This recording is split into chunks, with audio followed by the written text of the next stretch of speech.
Fala galera, se você está assistindo esse vídeo pelo canal Professor Imaginário, deixa o like, inscreva no canal. Se você é aluno da escola Terezinha Lottezinho, está assistindo pelo canal da escola, também deixa o like e inscreva no canal da escola, certo? Esse é um conteúdo que a gente ensina tanto para nono ano quanto para terceiro, então fiquem atentos aí sobre esse tema, que é um tema que geralmente cai bastante no Enem. Vamos lá. Então vai ser um resumo sobre imperialismo e neocolonialismo. Quando a gente fala de imperialismo aqui, vocês logo vão lembrar de Império Romano e tal, esqueçam isso. Agora o imperialismo não é de extensão territorial, de fazer aquele grande império, e sim de dominação, de imperar sobre outro país, tá? Um país de poder econômico maior imperando ou dominando um país de menor poder econômico, tá? Nesse caso vai ser os países da África e da Ásia. Por isso a gente chama de neocolonialismo, porque o colonialismo aconteceu lá no século XVI, quando também os países europeus, atrás de especiarias, faziam já as grandes navegações para as Índias, querendo fazer novas rotas, vai acabar aí dando na América e tendo aquela exploração que a gente já conhece e dominação dos países europeus em cima aí do continente americano.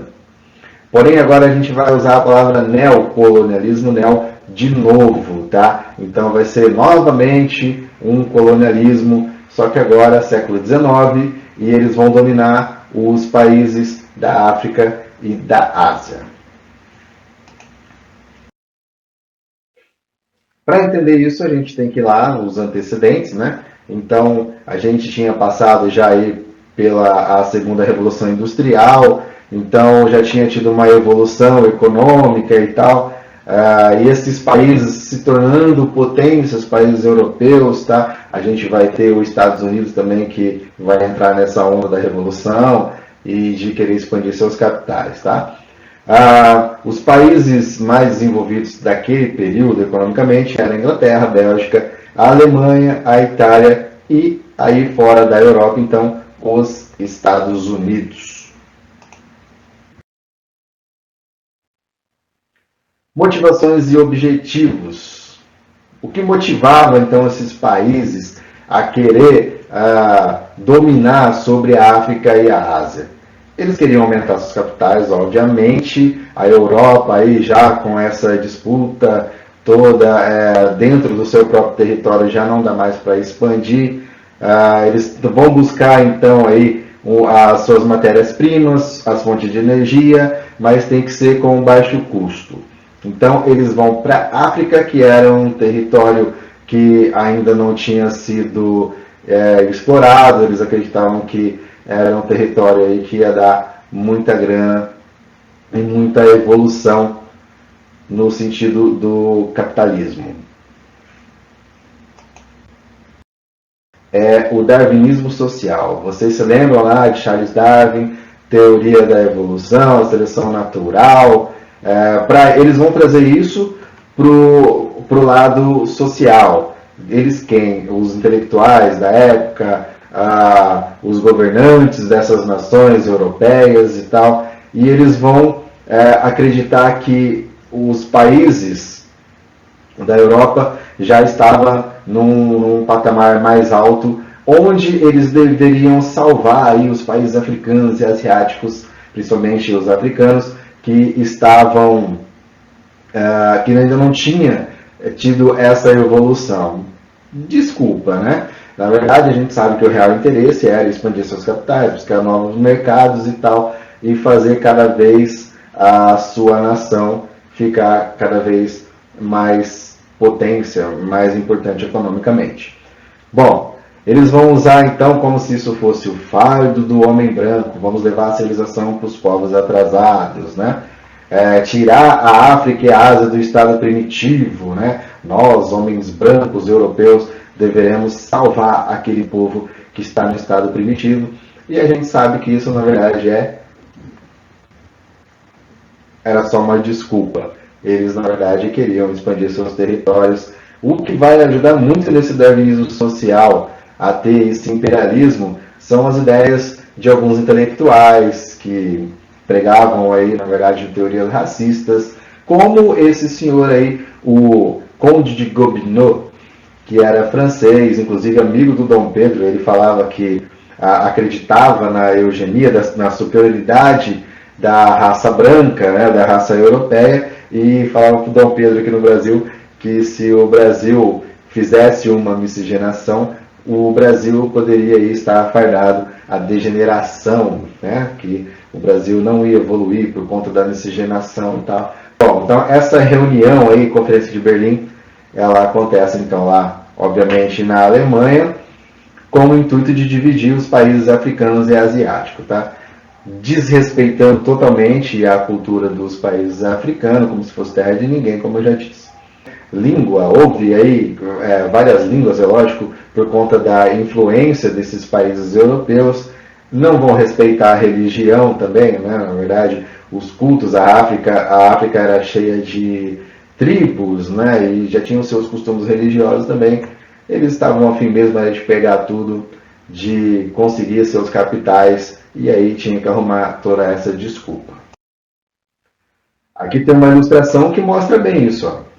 Aqui representando então os países europeus, né, dividindo o país, os países da África entre eles. Aqui a gente tem uma ilustração interessante também, que é aqui o mapa aqui de 1880, antes então da Conferência de Berlim. Olha só como era a África, como era a divisão da África, e olha que nesse mapa de 1913, já depois da partilha da África, veja como ficou totalmente dividido. Por exemplo, aqui essa faixa amarela ficou sobre a dominação dos ingleses, né?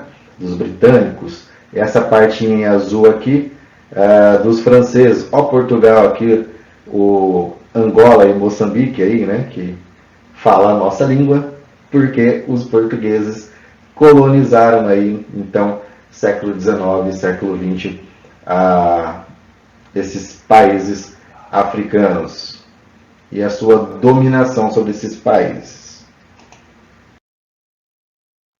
Tivemos resistências? Sim. Essas resistências a gente vai estudar aí separadamente, mas vamos falar um pouquinho aí. A Guerra do Ópio, que é a famosa papoula, que é extraída de uma planta e que é uma substância alucinógena, que os chineses estavam curtindo, estavam doidão naquilo, e os ingleses queriam aí a hegemonia das vendas. Houve briga com o governo chinês. Tivemos um tratado onde sempre quem impera vai vencer, no caso, a Inglaterra. Guerra dos Boxers também lá na China, os lutadores aí dos punhos harmoniosos, eles resolveram também fazer uma revolta contra os ingleses, querendo expulsar os ingleses, a dominação dos ingleses ali na China. Na África do Sul a gente tem a Guerra dos Boeres, que esses boeres eles eram descendentes de holandeses e também vão brigar contra a influência dos ingleses, não diferente da Guerra dos Cipaios lá na Índia. Todos esses movimentos de resistência foram, obviamente, vencidos pelos países potência, pelos os países imperialistas. Vamos lá. Consequência disso tudo, desse imperialismo e exploração nesses países africanos e asiáticos, principalmente os africanos, que vão sofrer muito mais, tá? É a demarcação de territórios, onde até hoje geram conflitos, tá? Fez aí uma confusão total de forma política, de forma cultural. Várias línguas na África, né? Então a gente tem países lá na África que fala a língua Wolof, né? O Yorubá, e ao mesmo tempo aí da sua língua original, sua língua local, eles também falam o francês, o inglês. Tá? Houve uma confusão aí nessa cultura, além da exploração. Hoje em dia a gente olha para a África como coitadinha, né?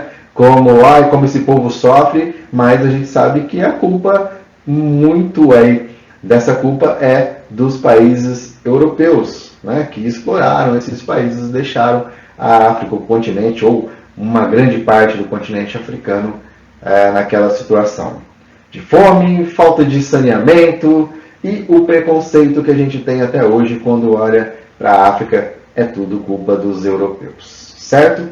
Espero que vocês tenham gostado desse resumo. Inscrevam no canal, dependendo de onde vocês estão assistindo, mas inscrevam no canal. E a próxima aula será sobre a Primeira Guerra Mundial. Certo? Até mais. Tchau, tchau.